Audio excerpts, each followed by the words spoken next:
ఆర్ఎస్ఎస్‌లో వాళ్ళు బీజేపీ చేస్తున్నటువంటి విధానాలు ఏమి తప్పులని చెప్పి ప్రశ్నించారు. మీ అంటే లెక్కన. ఇప్పుడు నేను భారత్ జోడో యాత్ర నడుస్తున్నప్పుడు ఇండోర్‌లో ఒక టీమ్ వచ్చి కలిసింది మాకు. హ్మ్. ఆర్ఎస్ఎస్ టీమ్ వచ్చి మాట్లాడింది. మాతో పాటు నడిచింది చాలా దిక్కులలో. చెప్పింది. యెస్.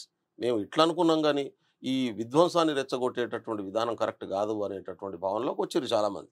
ఈ దేశంలో ఉన్నటువంటి ఎందుకంటే దేశం పట్ల భక్తి ఉన్నది. ఈ దేశాన్ని కాపాడాలని కోరుకున్నది.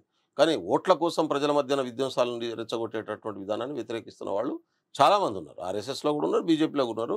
మాట్లాడుతా ఉంటారు అప్పుడప్పుడు. అయి చెప్పడం భావ్యం కాదు. పద్ధతి కూడా కాదు. వాళ్ళ పేర్లు చెప్పడం. కానీ చాలామంది నాయకులు ఉన్నారు.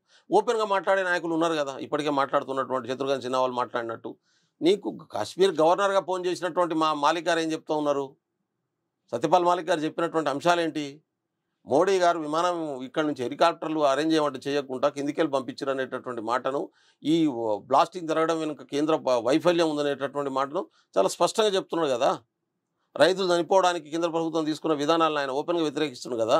అడ్మినిస్ట్రేషన్ పరంగా తీసుకోవాల్సినటువంటి నిర్ణయాలు తీసుకోకుండా చేసినటువంటి తప్పులు, ఈ తప్పులు బయటికి చెప్పొద్దని నాతోనే చెప్పిండనేటటువంటి మాటను ఆయన ఆర్ఎస్ఎస్ చిన్నప్పటి నుంచి కట్టుబడినటువంటి వ్యక్తి.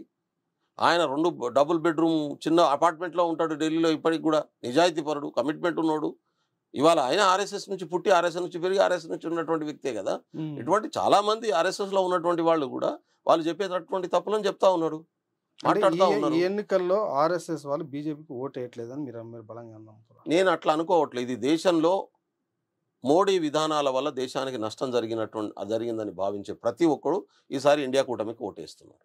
హ్మ్. ఆర్థిక వ్యవస్థ బాగుపడాలి. ఈ దేశం స్ట్రెంథెన్ కావాలి.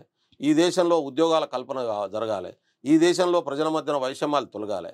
ఈ దేశంలో స్త్రీలు బలోపేతం కావాలి. గిరిజనులు బలోపేతం కావాలి. దళితులు బలోపేతం కావాలి. అణచివేతకు గురి అవుతున్న ప్రతి వర్గం మిగతా వర్గాలతో సమానంగా అభివృద్ధి చెందాలనేటటువంటి వాళ్ళు ఏ రాజకీయ సిద్ధాంతంలో ఉన్నా వాళ్ళందరూ కూడా ఈ దేశం బలోపేతం కావాలనుకునేటటువంటి ఆర్ఎస్ఎస్‌లో ఉన్న వాళ్ళు సపోర్ట్ చేస్తున్నారు. బీజేపీలో ఉన్న వాళ్ళు సపోర్ట్ చేస్తున్నారు. చాలామంది ఇవాళ ఇండియా కూటమి గెలవాలనుకుంటున్నారు. కాబట్టి ఇండియా కూటమి భారీ మెజారిటీతో గెలవబోతున్నది. కాశ్మీర్‌కు సంబంధించి